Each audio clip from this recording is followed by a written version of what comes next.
Bismillahirrahmanirrahim. Assalamualaikum warahmatullahi wabarakatuh.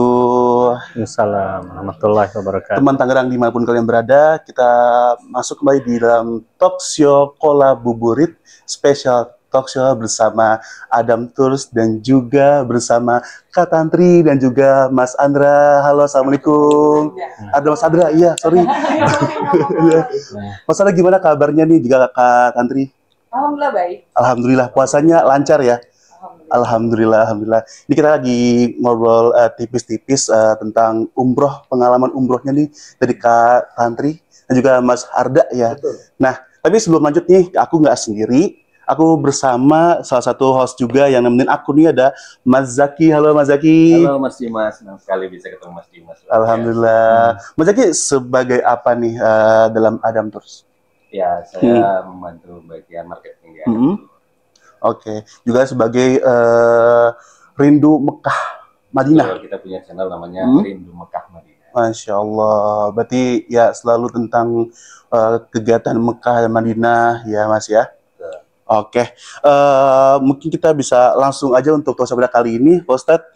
Nah, ini kita berbincang masalah umroh dan haji. Dan yang mana tuh semua orang pasti merindukan yang namanya ke Baitullah. Tapi kadang ada orang yang gak mampu dari segi finansial mungkin, atau mungkin dari fisiknya. Kadang mungkin ada rezeki tapi merasa aku masih belum pantas gitu. Jadi pengen tahu nih untuk dari Kak Tantri juga Mas Arda juga nih, gimana sih pengalaman kalian di pertama kali berangkat dan juga apa yang paling berkesan gitu. Monggo silakan. Silakan Mas Arda. Mas Arda boleh. Ya, pertama kali umroh, beberapa kali kami dapat kesempatan umroh ya. Alhamdulillah.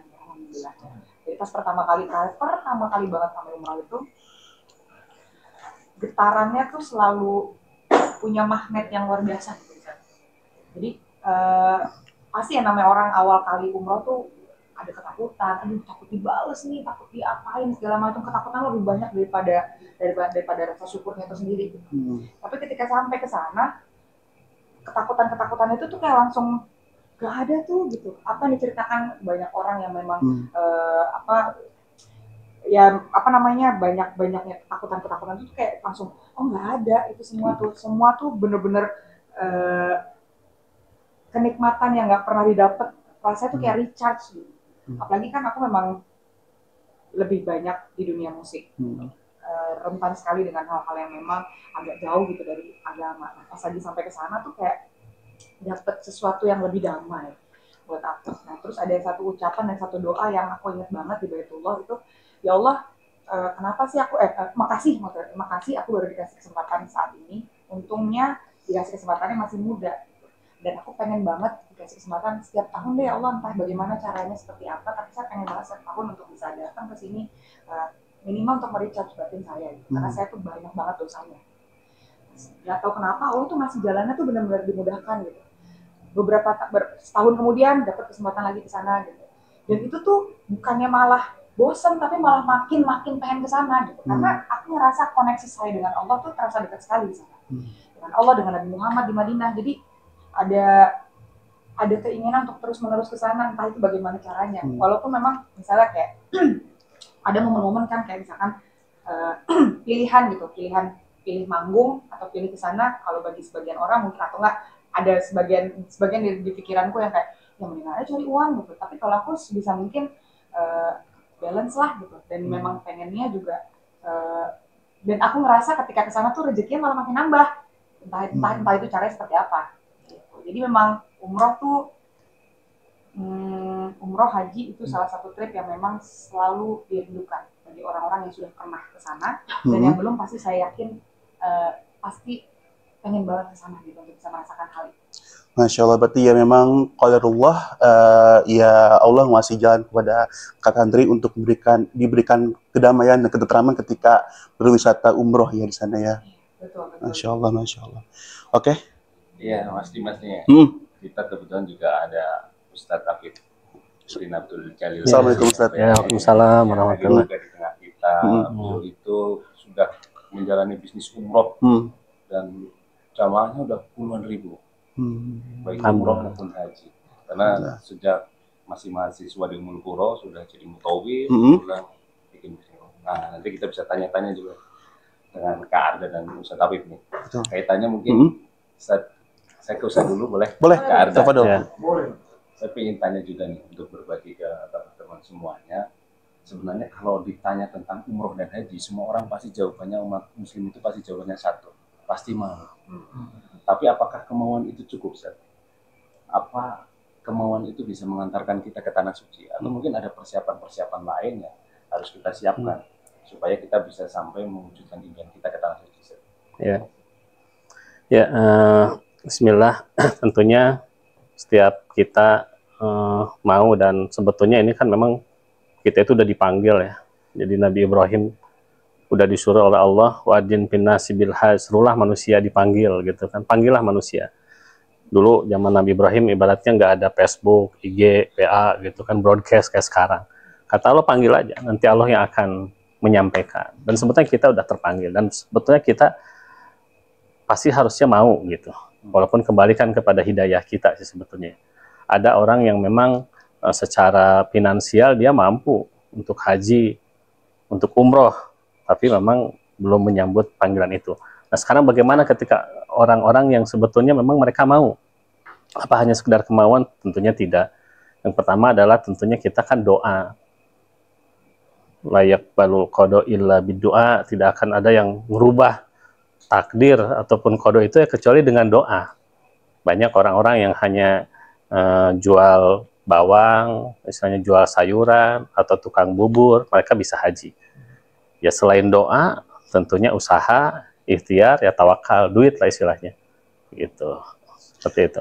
Oke, teman Tangerang, ini perbincangan semakin menarik ya. Kita akan kulik tuntas seputar umroh dan travel, tapi setelah yang satu ini.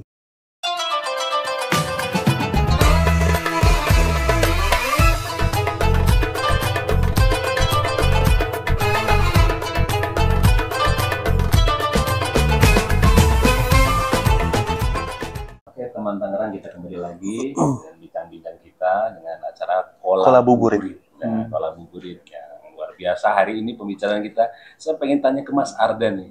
Kolabuburit ya, menjelang buka. Iya, menjelang buka betul. Nanti, insya Allah. Ini saya pengen tanya ke Mas Arda, karena Mas Arda ini kan penulis juga. Jadi kalau lihat story-nya Mas Arda itu, baca kita ternyuh. Betul banget. Kata-katanya menyentuh. Nah, pengalaman haji kemarin nih, saat pengalaman haji kemarin diceritakan, banyak orang yang membaca itu nangis, Mas Arda. Karena perjalanan ibadah umroh dan haji itu kan perjalanan ibadah fisik. Dan Mas Arda sama Kak Tantri kemarin perjalanan fisiknya kelihatannya luar biasa. Bisa diceritakan, Mas Arda, persiapan untuk fisik seperti itu seperti apa? Saya cerita bisa sampai sahur kayaknya. Gak apa-apa, Mas Arda. Aduh, semoga ini disclaimer dulu. Jadi saya selalu bilang bahwa berbagi tanpa mengguru itu sulit. Berbagi tanpa mengguru itu sulit. Makanya saya tegaskan bahwa saya senangnya berbagi aja. Karena hal yang mungkin tidak baik buat saya, mungkin bisa jadi baik buat orang lain. Jadi haji itu dalam hati saya berapa kali kan alhamdulillah dikasih kesempatan umroh. Saya bertanya, apakah haji itu getarannya jauh berbeda? Apakah itu pertanyaan yang sangat manusia gitu, sangat manusiawi. Kita umroh aja kan selalu bertanya kan, apakah Baitullah itu tempat pembalasan? Karena banyak yang bercerita selalu jarang sekali menceritakan tentang doa-doa yang dikabulkan. Lebih banyak menceritakan mungkin ketakutan, nanti dibalas loh, nanti dibalas. Saya punya niat bahwa saya pengen banget berbagi bahwa kita aja merit, kita honeymoonnya ke sana, dan alhamdulillah banyak doa-doa yang alhamdulillah dikabulkan gitu. Haji itu kita berangkat sama pasti ada pertanyaan, gimana ya? Istri bilang, kalau kita bertamu, kita ikut aja tuan rumah. Saya bingung. Iya, masuk akal. Ikut aja tuan rumah. Kalau tamunya mudah senang dengan sajian, dengan apapun, tuan rumah pasti akan ngasih banyak kemudahan dan pasti jangan itu, pasti pulangnya dibekelin nanti. Berarti begitu. Iya ya. Analogi ini mudah saya pahami jadi. Oh, iya.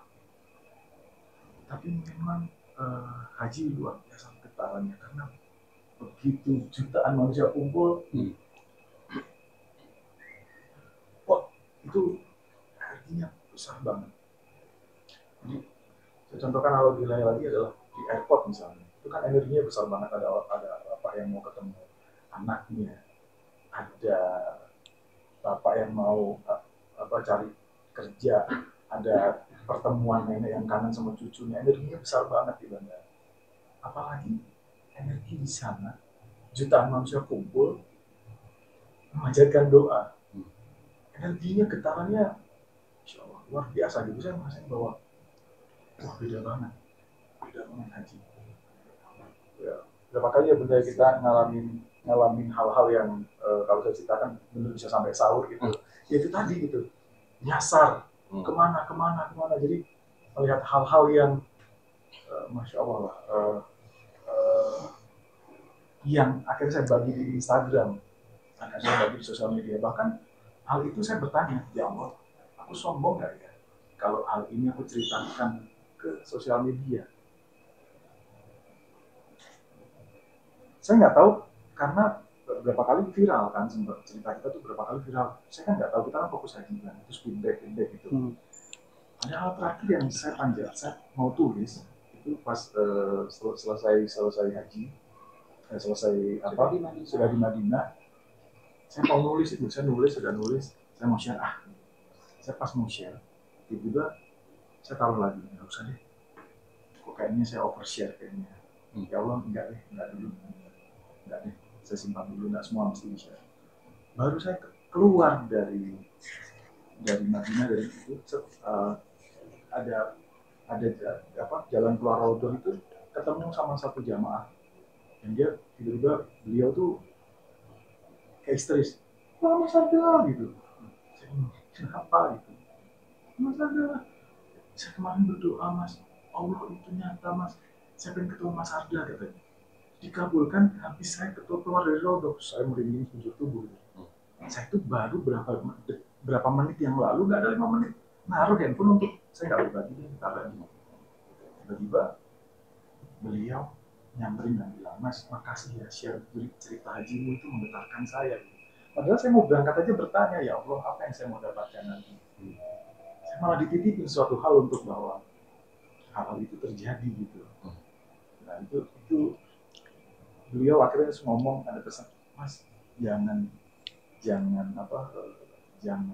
lelah dan jangan lelah berhenti buat share ya Mas.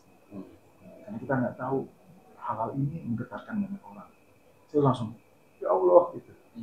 Jadi banyak cerita haji yang sebenarnya sih, maaf ya, sebenarnya sih intinya sih kalau misalnya ditanya bekal yang harus dibawa untuk ibadah haji, satu niat itu aja sih sebenarnya. Jadi udah niat, mau apa yang terjadi di sana dilakuin. Dan yang pasti, memang pasti sih ini pasti fisik sih. Karena umroh dengan haji kan memang rangkaian yang berbeda pasti, lebih padat gitu. Haji itu lebih padat, lebih pack dan berhadapan dengan kegiatan yang sama. Jadi ya disarankan ketika kita masih muda, kalau bisa memang ada usaha, maksudnya ada pendapatan yang bisa disisihkan, difokuskan untuk haji dulu, karena memang benar-benar fisik kita tuh benar-benar dipakai banget. Aku nggak kebayang sama ada salah satu jamaah kami yang memang kemarin tuh sakit sudah pakai kursi roda, lagi cuci darah, dan akhirnya beliau meninggal setelah haji. Itu aku langsung kayak, oh memang secapek itu haji fisik. Betul. Iya, karena kalau bicara fisik pastikan stamina ya. Berarti ya untuk aku nanti yang mungkin ada kesempatan untuk umroh harus olahraga dulu mungkin. Betul kali. Karena ya memang jujur dengan bener aku kayak jalan aja tuh udah ngap, apalagi aku ada kesempatan sama Allah untuk umroh gitu kan. Tapi Mas bicara tentang cuaca, bicara tentang fisik ya, pasti kan nggak luput dari yang namanya cuaca. Nah, kita akan bahas cuaca nih bersama Ustadz Hafiz, tapi setelah yang satu ini.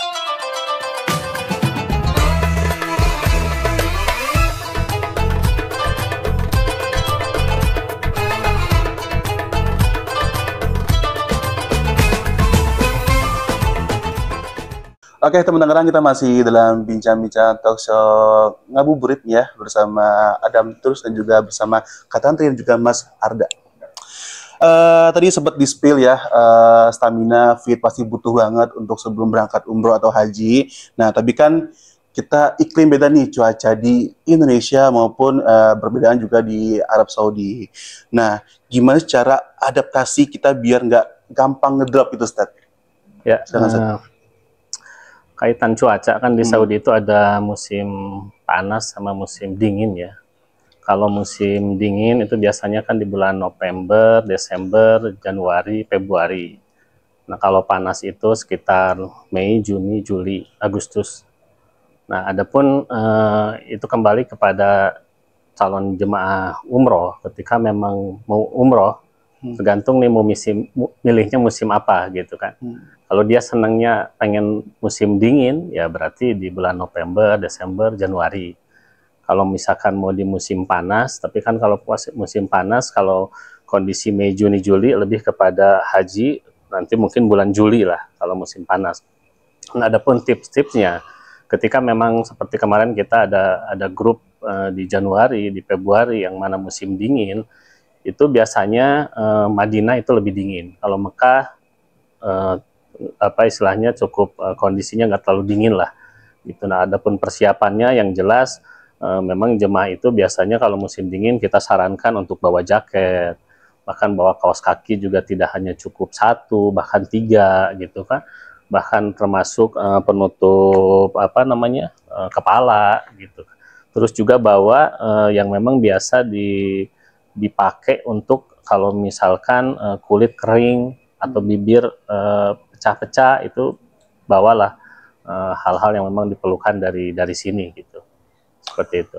Oke, jadi persiapan seperti itu memang harus lebih prepare ya, Ustaz ya, gitu. Karena memang lagi-lagi di Saudi memang cuaca nggak menentu. Kayak aku kan kayak ngeliat di sosial media tuh pernah hujan besar kan, gitu. Kadang panas-panas banget gitu ya. Oke, mungkin dari Mas. Ya, saya tertarik dengan pertanyaan untuk semuanya. Ada Andri dan Ustaz bisa berbagi tips untuk sobat Tangerang tadi. Betul, teman Tangerang. Teman Tangerang.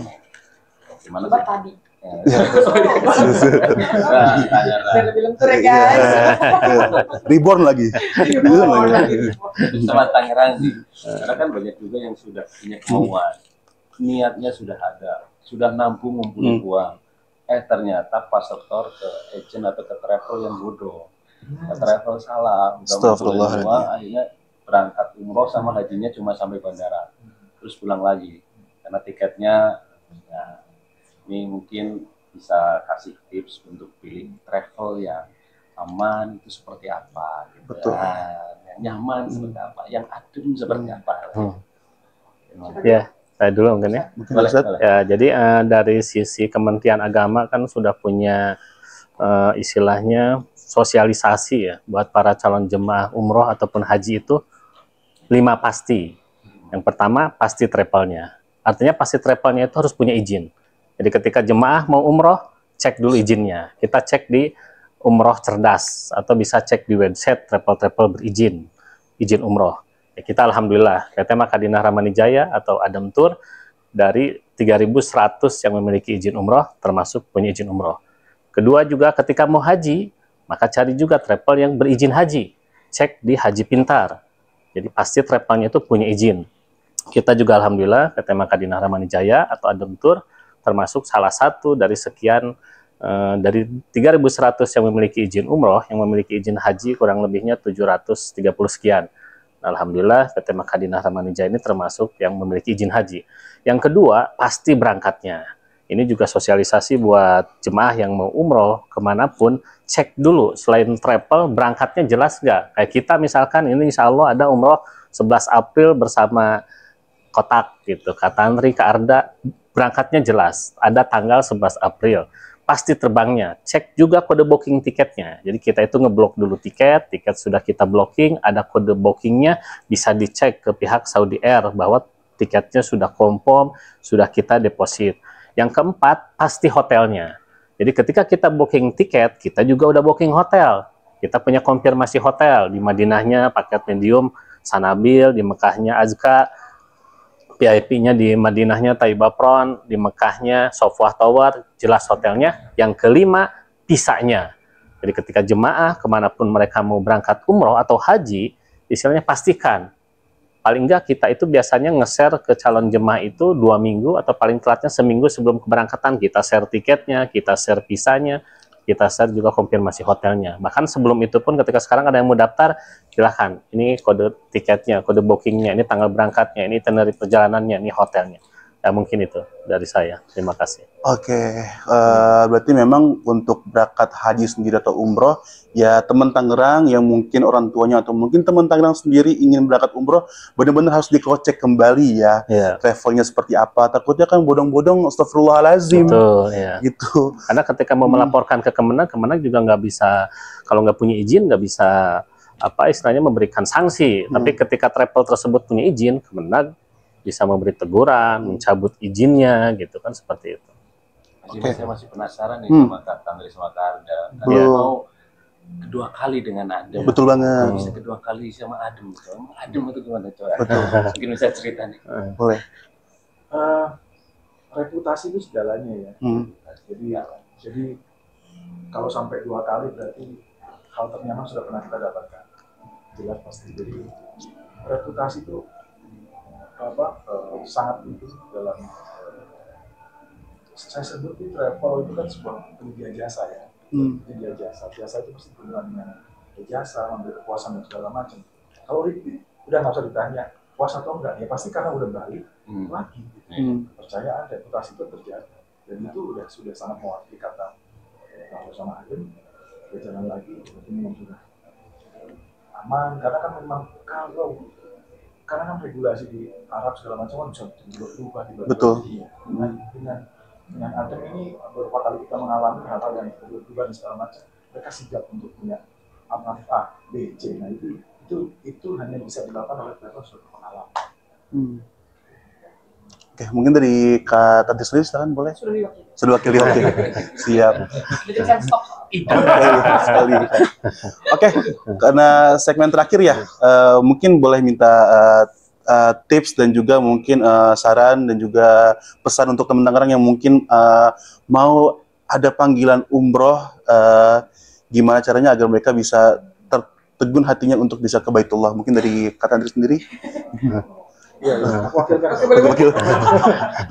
Biar gimana biar terpanggil ya. Betul sekali.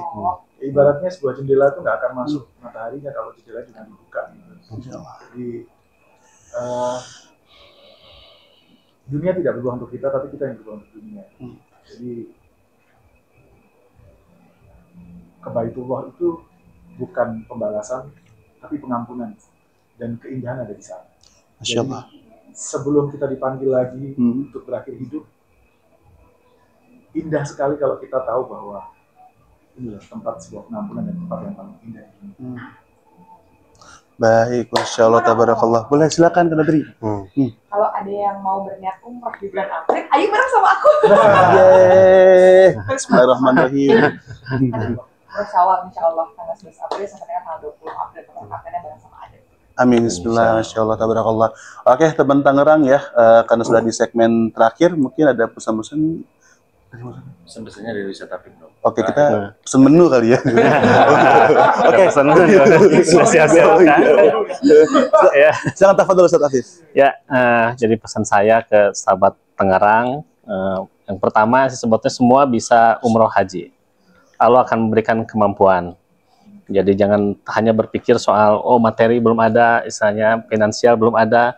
Yang pertama tadi itu jelas niat, doa, dan juga memang DP, gitu kan. Nah setelah itu, insya Allah udah jelas hikmah daripada umroh, haji, Allah akan memberikan rezeki yang lebih.